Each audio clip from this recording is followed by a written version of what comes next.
안녕하세요, 임영환입니다. 아담 스미스의 국보론은 모르는 분이 없습니다. 아담 스미스의 국보론에서 분업을 가르쳤다는 이야기는 더더욱이 모르는 분이 없습니다. 그런데 놀라운 것은 심지어 경제학자분들도 가끔 이런 말씀을 하십니다. 아담 스미스가 인류에 남긴 공적, 국보론이 인류에게 남긴 공적은 분업을 가르쳤다는 것이다. 분업이 얼마나 효과적이고 훌륭한 체제인가를 가르쳤다는 것이다. 국보론에 뭐 나오잖아요. 사람이 혼자서 바늘을 만들면 하루에 몇 개밖에 못 하는데 분업을 해서 만들면 2,000개인가를 만든다. 우와, 얼마나 대단하냐. 그런데 정말로 아담 스미스가 분업을 하면 이처럼 생산력을 어마어마하게 높일 수 있다. 그 얘기 하려고 국보론 썼을까요? 아니, 그 전에 분업을 하면은 생산성이 훨씬 올라간다. 이거를 아담 스미스가 나타나기 전엔 몰랐을까? 진짜 고대, 심지어 석기시대 사람들도 분업을 하면 생산성이 올라간다는 거 알아요. 이걸 모른다는 게 말이 됩니까? 이거는 제가 하는 추론이 아니고 아담 스미스가 국보론 3페이지에서 한 얘기예요. 1페이지인가 2페이지에 분업 얘기가 나와요. 어쩌고저쩌고 자르면 어떻게 되고. 3페이지에 가면 자기가 이 얘기를 왜 하는지가 설명이 있어요. 아담 스미스는 분업이 좋은 것이다. 분업을 하면은 생산성이 늘어난다. 이 얘기를 하려고 한 게 아닙니다. 국보론의 분업 얘기는 교과서에도 엄청나게 쓰여져 있는데 아담 스미스가 3페이지에 한 얘기가 안 쓰여져 있어요. 난 정말 믿을 수가 없어. 2페이지만 읽고 이걸 썼는지.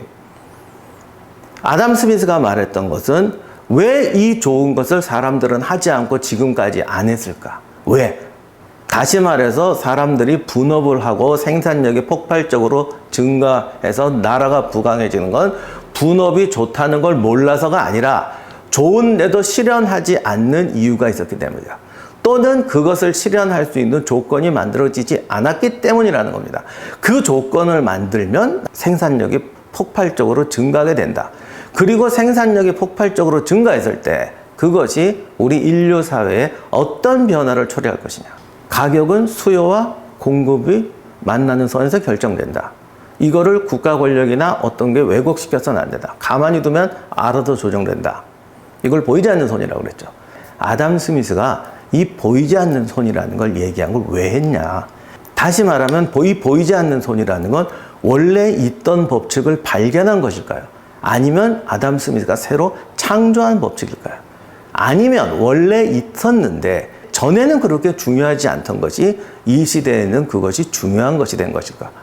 그리고 그것이 중요하게 됐다면 그것을 중요하게 만든 근본적인 원인은 무엇인가? 이렇게 해야 아담 스미스가 말한 보이지 않는 손의 의미, 그가 말한 경제적 자유의 진정한 의미를 찾을 수가 있습니다. 아까 분업 얘기하고 똑같은 건데 이거 옛날 사람 몰랐을까요? 어제까지 사과값이 한 개 100원이었어요. 수해가 나고 홍수가 나고 혹은 제사철이 돼가 사과 수요가 폭등했어요. 가게 주인이 사과값을 3배로 올렸어요. 그분이 보이지 않는 손이란 단어는 안 썼을지 모르지만 수요와 공급이 만나는 선에서 가격이 결정된다. 그렇게 살고 있잖아요. 보이지 않는 손은 항상 있고 사람들이 실생활에서 쓰고 있어요. 굳이 아담 스미스가 이때 이 얘기를 한 진정한 원인은 뭐냐는 거예요. 근데 우리는 마치 분업처럼 아담 스미스가 똑똑해서 뭔가 보이지 않는 손이란 걸 찾아냈거나 아니면 그 사람이 뭔가 흑심을 가지고 이런 걸 주장했다고 생각하는 거죠. 자, 이렇게 말씀드린 건 하나의 예시고요. 자본주의라는 건 굉장히 긴 오랜 역사 동안 또는 근대 사회를 만들어 오면서 대단히 중요한 역할을 했던 경제제도입니다. 그러면 자본주의의 진정한 정의, 진정한 실체는 뭘까? 자본주의는 무엇을 갖고 자본주의라고 하는 거냐. 요즘에 유튜브를 보면 그 동물 키우는 유튜브들 영상들이 되게 많으세요. 걔가 이제 먹을 걸 주고 훈련을 시켰더니 이놈이 그다음부터 간식을 들지 않으면 아무것도 안 하는 거야. 일단 손에 들어야 앞발 들어, 뒷발 들어. 저도 어릴 때 개 키우다가 그런 일이 있었는데 그런 거를 보고 이제 하시는 말씀들이 야, 정말 자본주의에 특화된 우리 강아지들 이렇게들 말씀하십니다. 저는 이게 당연히 그냥 농담으로 하시는 거라고 믿는데 가끔 보면 이게 진짜 농담으로 하는 걸까? 라는 생각이 들 때가 있어요. 몇 년 전에 제가 한국에서는 그래도 유명한 모 대학에 가서 한 200여 명 학생들 모아놓고 인문학이란 무엇인가 이런 강의를 한번 한 적이 있습니다. 그날 강연에서 제가 정말 큰 인상을 받았는데 학생들이 생각보다 똑똑하더라. 그러니까 이런 질문은 답도 못하겠지. 이런 거는 교수들한테 물어봐도 이게 갸우뚱할 텐데 라고 생각했던 이야기들을 너무 쉽게 이해하는 거예요. 그러면서 그렇게 쉬운 얘기 뭘 어렵다고 뜸들이세요. 이런 수준으로 얘기하는 겁니다. 그래서 제가 진짜 놀랐어요. 그런데 그 똑똑한 학생들이 무슨 얘기를 또 하다가 제가 질문을 했어요. 돈이 먼저 생겼냐? 자본주의가 먼저 생겼냐? 이거 진짜 농담으로 물어본 거였거든. 사람이 먼저냐? 돈이 먼저냐? 이런 식으로. 근데 애들이 막 웅성웅성 하더니 이거 분위기가 심상치 않은 거. 한참 고민하더니 막 자본주의가 먼저 생겼다는 학생들이 꽤 돼요. 그때 제가 정말 충격을 받은 게 강아지한테 간식을 주면서 자본주의화된 우리 강아지들 이게 농담이 아닐 수도 있겠구나. 사람들이 자본주의라는 걸 어떤 추상적인 개념으로 생각하는 건 아닌가 이런 생각이 들더라고요. 옛날 영화에는 피라미드를 지을 때 막 채찍질 하면서 막 노예노동으로 세우는 이야기가 영화에 많이 나왔습니다. 19세기 때쯤인가 영국의 지하철 공사 감독했던 분이 이집트에 가서 피라미드를 보고 그때 가이드들이 그렇게 말했나 봐. 이게 뭐 노예로 세웠습니다. 막 그랬더니 말도 안 된다. 노예 노동 가지고는 절대 이렇게 할 수가 없다. 왜냐하면 피라미드란 굉장히 정교한 작업이고 기능적인 부분이 많이 들어가는데 이런 것은 임금을 주지 않고 어떤 개인의 욕구 없이 강제적으로 채찍질 해가지고는 이런 걸 도저히 만들 수가 없다. 내가 건설해봐서 안다. 이 글이 이미 19세기에 실렸었어요. 그러면 그게 노예가 아니라 임금도 주고 뭐 이렇게 해서 지었다면 그거는 그럼 자본주의 방식이냐? 고대 이집트에는 이미 자본주의가 있었던 것일까? 여러분 어떻게 생각하십니까? 많은 분들이 이런 것들을 착각하세요. 임금을 주고 일을 시킨다. 돈이면 다 된다. 돈을 벌겠다는 욕망을 이용한다. 사유재산을 지키자, 보호하자. 물질 만능주의. 이런 것들은 자본주의적인 방법일까요? 아니면 자본주의에 내재한 속성일까요? 아니면 자본주의에만 있는 속성일까요? 당연히 모두 틀렸습니다. 이런 것은 인간 본연의 모습입니다. 사회가 가진 본연의 모습이에요. 자본주의에 대해서 너무나 잘못된 오해가 많이 굴러다닙니다. 이런 말을 우리 흔히 듣습니다. 자본주의는 생산의 장점이 있는 체제다. 사회주의는 분배와 평등의 장점이 있는 체제다.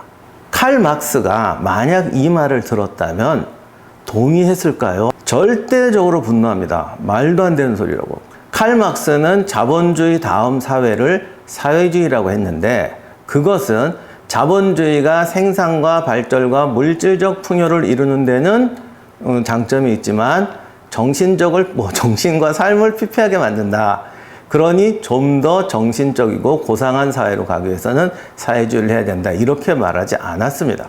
물론 결과적으로 사회주의가 훨씬 더 인간적이고 정신적으로 고귀한 가치를 누리게 된다고는 말했지만 절대적으로 그것이 생산성과 물질적 풍요를 포기하고 선택하는 가치는 절대 아니었어요. 그랬으면 유물론자가 아니게요. 간단히 말하면 물질이 차고 넘치고 힘들어 일하지 않아도 되니까 사회주의에 가면은 우리는 더 인간적으로 살 수 있다. 이렇게 말했던 겁니다. 물론 그 말이 진실이냐는 우리가 강의하면서 다시 한번 얘기해 보겠습니다만 우리가 자본주의나 사회주의를 너무나 낭만적이고 쉽고 정신적인 가치로 이해하고 있다라는 겁니다. 그럼 자본주의란 뭐냐? 이런 인간 본연의 모습, 인간 본연의 욕구를 사회에서 만들어가고 풀어가는 제도와 방법과 환경의 차이에 의해서 나온 어떤 제도를 자본주의라고 하는 거예요. 그러니까 임금을 주고 일을 시키는 건 다 옛날에도 있고 심지어는 노예노동할 때도 있었는데 임금을 주고 노동을 고용하는 메커니즘과 그것을 둘러싸고 있는 전체 사회 경제 국가 체제가 어떻게 만들어진 것을 자본주의라고 하는 겁니다. 저희 KJ 인문경영학원에서 아카데미를 개설을 했습니다. 그래서 1년 동안 강좌를 무사히 마쳤는데 또 많은 분들이 3기는 안 하냐고 부탁을 하셔서 당연히 해야죠. 뭘 할까 하다가 역시 사람 사는 문제는 경제가 중요하다. 원래 고전 경제학이라는 건 경제학하고 역사, 인문, 사회, 철학이 나눠져 있던 게 아니에요. 철학이라고 해서 먹고 사는 문제를 생각 안 하는 게 아니잖아요. 먹고 사는 문제를 생각하다 보니 정치도 얘기하고 역사도 얘기하게 된 거죠. 그래서 이번에는 인문학과 경제학을 한번 같이 해보자. 그래서 이번 주제는 자본주의란 무엇인가입니다. 그럼 우리 강의에서는 어떤 걸 할 것이냐? 돈이 우선이다. 물질 만능주의다. 이게 자본주의냐? 아니면 자본주의를 규정한 진정한 정의는 무엇이고 그것이 탄생하게 된 역사적 배경은 무엇이냐? 자본주의 하에서 여러 가지 사회 변화가 일어나는데 그런 사회 변화의 관계는 무엇이냐? 그것이 철학적으로, 도덕적으로 자유라든가 사유재산이라든가 고용이라든가 임금이라는 것이 자본주의 체제하에서는 어떻게 다양한 모습을 보이면서 근대 사회를 만들어 오느냐, 이런 부분에 대해서 우리가 원론적으로 접근해보고, 그리고 자본주의에 대한 여러 가지 비판들, 자본주의의 위기에 대한 진단들, 문제점들에 대해서 우리가 역사적으로, 경제학적으로 충분히 풀어보면서 그 문제에 대한 답을 찾아보자. 이것이 이번 학기 강의의 목적입니다. 이번 강의는 저 혼자 하는 게 아니라 경제학 박사님 조영석 박사님, 한국사 전공자인 노혜균 교수, 또 게스트분들이 참석하셔서 서양, 근대, 과거, 한국 이런 다양한 역사적 경험들을 통해서 살펴보고, 우리는 그러면 또 어땠느냐? 아담 스미스가 말했던, 그 후에 뭐 막스가 말했던 이런 여러 가지 이론들이 한국 사회에서는 어떻게 적용되고 어떻게 변화해 왔길래 우리는 또 이런 이론들에서 이렇게 생각하느냐, 이런 것까지 경제와 역사와 우리의 경험까지 합쳐서 살펴보도록 하겠습니다. 그리고 여기서 또 하나 중요한 게 있는데, 이번에는 오프라인 강연만 진행합니다. 온라인 강연이 여러 가지 좀 복잡한 문제가 있어서 오프라인만 진행하고요. 대신에 미니 강의가 있어요. 지금처럼 10분, 15분 정도 압축된 주제, 또 오프라인에서 못한 주제들, 보완 주제들을 10분에서 15분짜리 영상으로 만들어서 여러분과 뵙도록 하겠습니다. 이 강의의 구체적인 일정과 주제는 별도의 안내를 참조하시기를 바랍니다. 이상으로 마치도록 하겠습니다. 감사합니다.